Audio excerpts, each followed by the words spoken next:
I'd like to introduce Sanja Stark, a PhD student at the University of Oldenburg in Germany, studying under the supervision of Professor Sebastian Lehnhoff.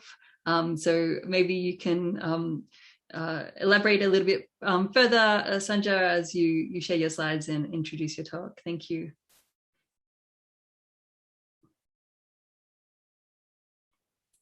Yes, thanks. Thank you very much for the introduction, Elizabeth. Okay, you can see my screen and my slides, right? Yes. Okay, wonderful. Thanks. Yes, so yeah, I'm going to present the paper titled "Why Your Power System Restoration Does Not Work and What the ICT System Can Do About It."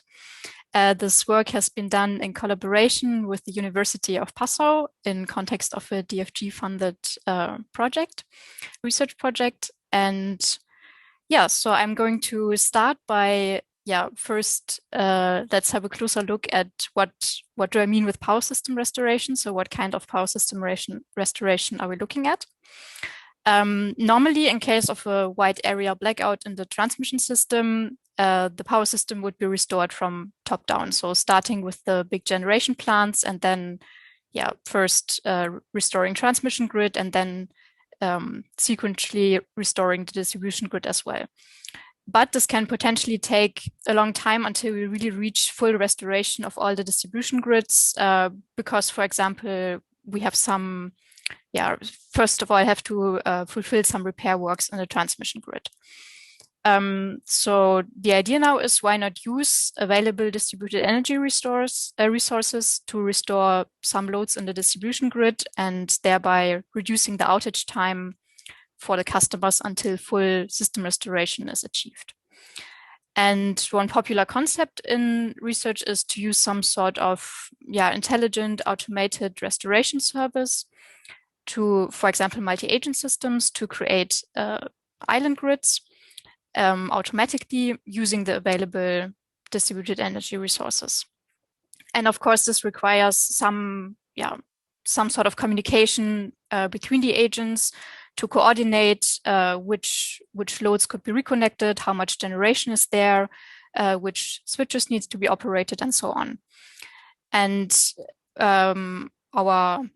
our insight is now to say, okay, we assume that the communication system would be impaired as well. If we say, okay, we have this huge wide area blackout in the transmission grid, we cannot assume every communication equipment has some emergency battery backup. So especially in the distribution grid, where we might also use public communication infrastructure, we might have to deal with an impaired communication system.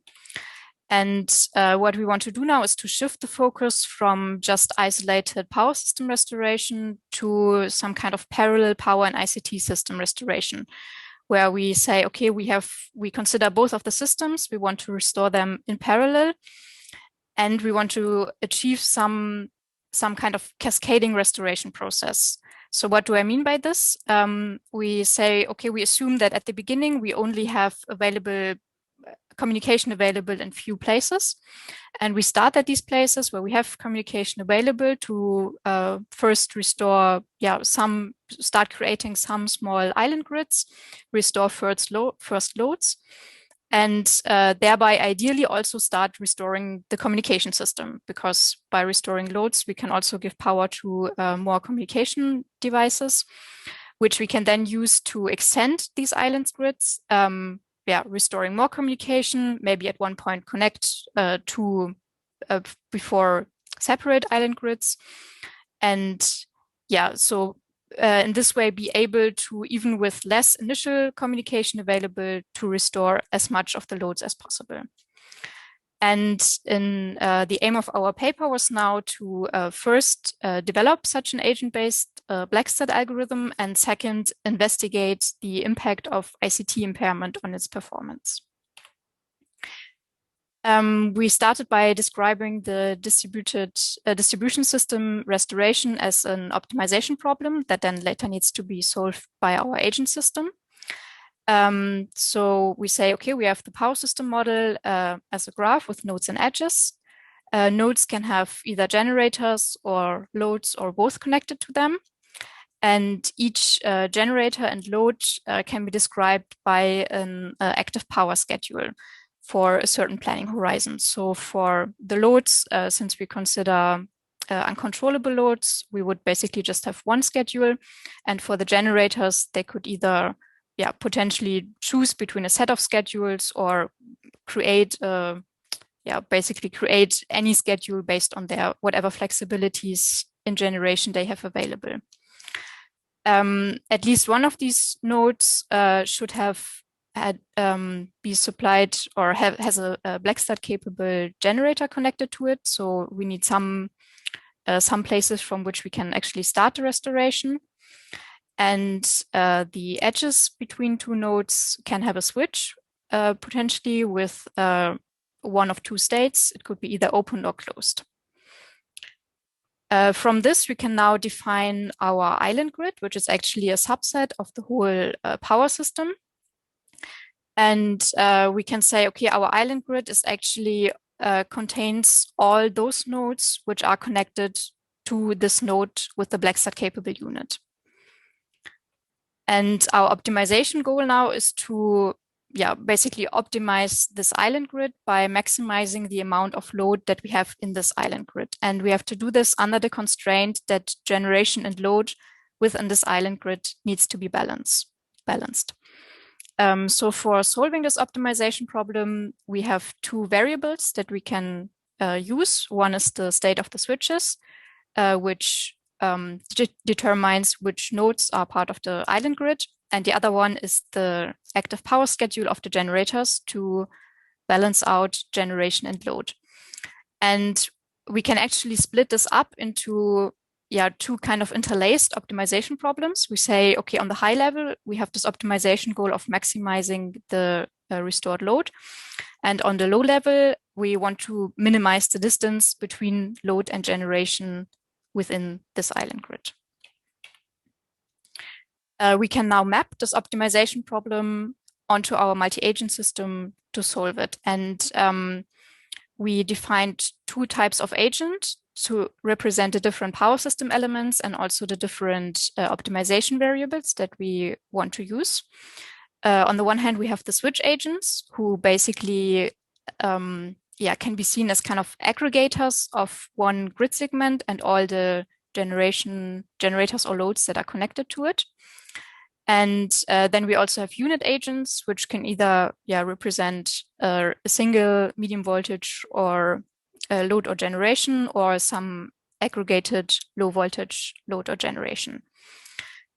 And we structured these agents in a Holonic agent architecture, thereby basically reflecting two different structural aspects. So we have the physical structure of the power system, where each of these grid segments is represented by one agent on the higher level. And on the lower level, we then have all the agents who are representing the elements which are connected to this high level element.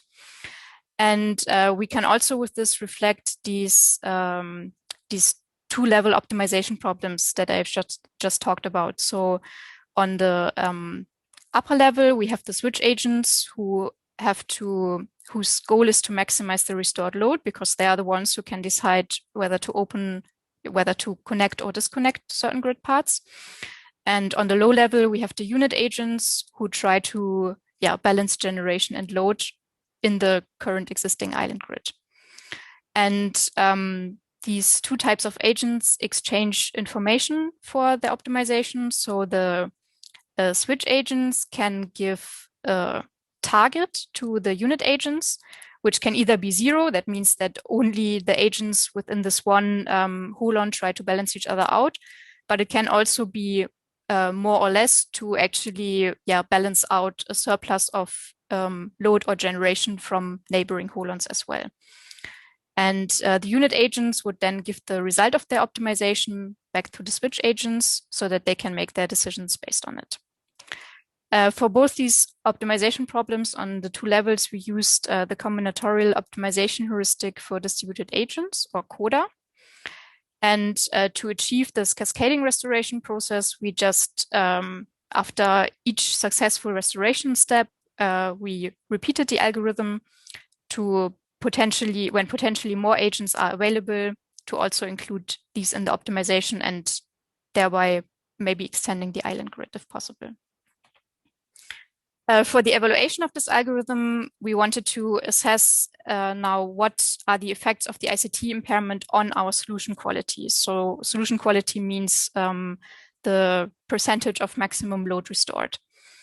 And for this, we were looking, okay, we have the ICT system with some kind of intelligent electronic devices and all the relevant elements like switches, generators, and loads. We have our agents running on these IEDs. And for the communication, we assumed cellular communication. So we have base stations creating communication cells. And yeah, based on these cells, agents can communicate with each other to exchange the necessary information.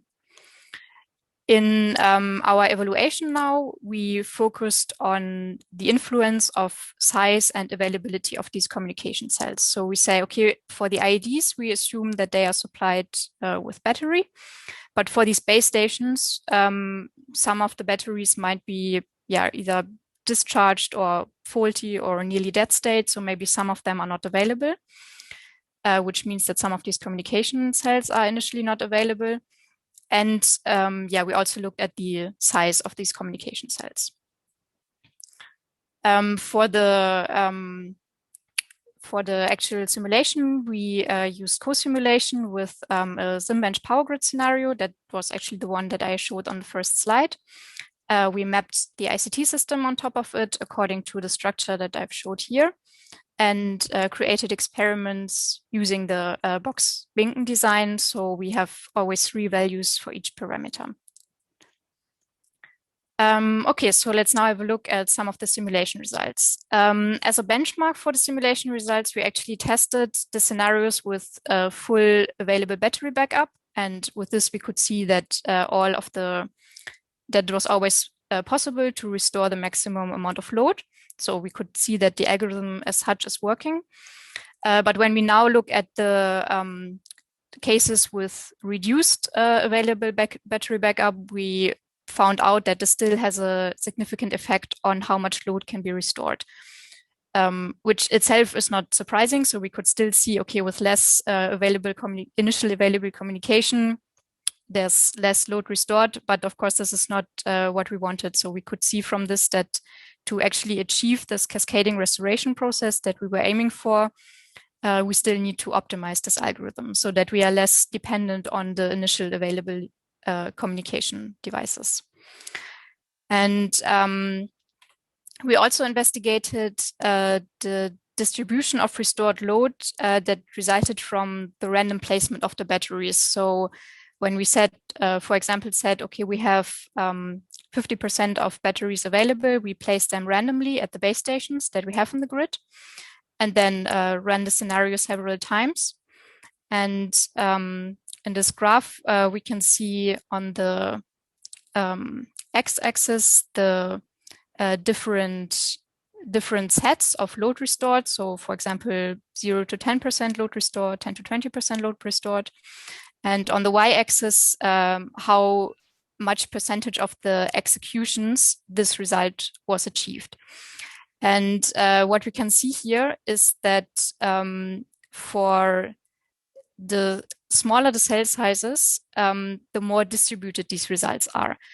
And for bigger cell sizes, this is not so much the case anymore. So what we can see from this is that especially in these small cell size scenarios, there seem to be some base stations which are more critical than others. So if these are not initially available, we are not able to achieve the best possible result, even with the same amount of available battery backup. Okay, so to sum it up, what did we do? We formulated the power system restoration as a 2-level optimization problem, and then developed a multi-agent system using the CODA algorithm for distributed problem solving. the communication between the agent is enabled by an ICT-enhanced power grid infrastructure. And in the evaluation, we could show that there's still a strong dependence on the initial available communication. And we could also show the importance of critical ICT nodes. And some of our next steps now include that we want to further evaluate the scalability of the algorithm. So with especially with more power system nodes, and also regarding the ICT impairments. So we want to look at things like limited bandwidth or also message losses. And then, of course, our aim is to improve this cascading restoration process. So, for example, identifying these critical nodes, and also try to include them, maybe the critical ICT nodes, and try to include them in the actual power system restoration problem. And see how this can help to be less dependent on specific base stations. So that's it from my side. Thank you for your attention, and now I'll be happy to answer any questions. Thank you, Sanja. Applause there. Really, really great presentation. Very clear. If there are any hands up for any questions for Sanja. Yes, I see lots of applauses, but feel free to take yourself off mute if you have a question. If not, it was quite complete. I'm trying to think of a question, but something that comes to mind, which I think is really interesting, particularly like you hit it on the nail, right? When there's a black start, when the grid's out, the communication is also usually out. And we're beginning to rely more and more on communications. And so I suppose another question I have is, so of course, like the sizing and the siding of the battery appears to be incredibly critical, which looks like your next line of work. I'm also kind of curious, like we think of redundancy and things like that in planning and designing the grid. I was just curious if redundancy is also like maybe another aspect we should think about more holistically for communications as we start to depend and rely on it a bit more. So maybe more of a comment, but don't know if you want to talk to that. Yeah, definitely. No. So I think what we are trying to do is, of course, on the one hand, we want to see, okay, how should the communication system look like to even enable this kind of distributed restoration that we want to do. But on the other hand, also, okay, what are the things that we can do to reduce a little bit the requirements on the communication system, especially considering that nowadays in the distribution grid, there is very less communication specifically for power system available. And if we want to, if we not want to say, okay, we can do this distributed restoration, but first we need to set up this huge special communication infrastructure, which is, I don't know, completely blackout resistance, and all elements have their own emergency power. This would be very far in the future, maybe possible, but we want to see, okay, how can we actually use as little as possible adaptations to the communication infrastructure that is already there and still achieve this. Thanks, Hermann. I think I see your hand up if you'd like to have a follow-on question. Thanks. Sanja, since you mentioned it, what's your feeling, what's your gut's feeling about scalability? How scalable is the approach? And maybe you can give us a bit of outline. I mean, you haven't done it yet, but it would be interesting to see what you envision. So I think regarding the algorithm itself, scalability is not such a problem because this CODA algorithm has already been tested with a large number of nodes. But I think the question is, when we assume this impaired communication infrastructure, this is exactly what we also want to study with the bandwidth limitations. And there will be a huge number of messages being exchanged between the agents during the process of negotiating, okay, how can we set up the island grid? And I think this could be a problem with the size of the messages of the agents, and then also the number of messages that would be sent if there's really a large number of nodes. There are some ways of reduce the number of messages, for example, by limiting the communication overlay that the agents use, so that not every agent is talking to every neighboring agent, but only to a selected number. But yeah, this we have to see if this would be sufficient. Okay. You say a large number of nodes. How many? What is large? I think it was tested with like several hundred. And since we have this this holonic architecture, the number of agents that directly communicate with each other is also limited. So even when we have a huge distribution grid, only agents who are representing the elements on one of the feeders would be directly communicating with each other. And this is limited in itself. So it's not like it can get endlessly big, I think. So. Okay, thanks. So maybe just one follow-up question. I noticed we have about a minute. Is in terms of scalability and backup, like, have you looked at communications over power lines? Like in terms, like, it's not very good over long distances, but if we're thinking like small clusters and things like that, is that an option maybe? I guess this would be an option when we have an existing island grid, when we already have created an island grid for the communication within this part.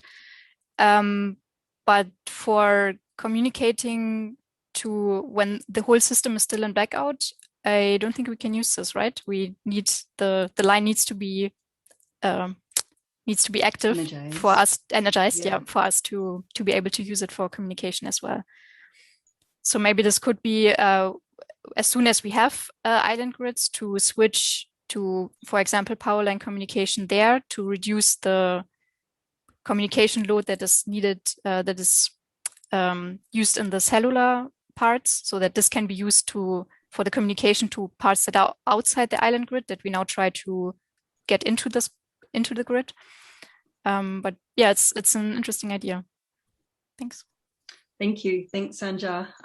So we'll head to our last guest speaker for the day, and I encourage you all to go over to